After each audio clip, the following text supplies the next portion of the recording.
Et cette périurbanisation, grâce à l'élévation du niveau de vie, mais je pense, et ça c'est très important, et puis ça se voit encore très très bien en imagerie spatiale avec cette dichotomie, c'est de plus en plus marqué avec l'apparition donc de premiers quartiers périurbains. Alors ces quartiers périurbains sont à la fois liés donc à l'élévation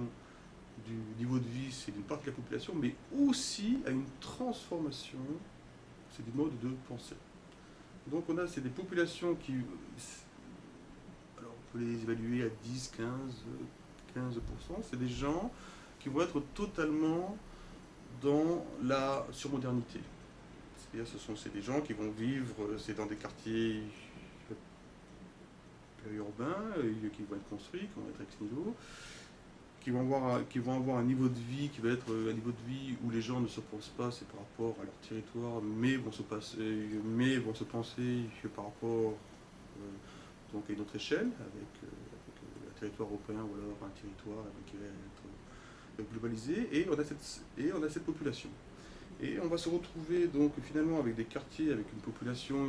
qui a totalement transformé euh, son mode de vie et puis son mode de pensée et puis son mode c'est de représentation du monde, hein, qu'on va retrouver un peu partout, à Londres, à New York, à Paris, et qui va avoir une mobilité qui va être extrêmement un peu importante.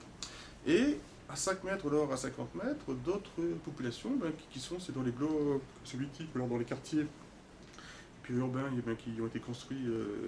à cette période et puis qui vont vivre pour les plus vieux, comme durant donc la période des soviets,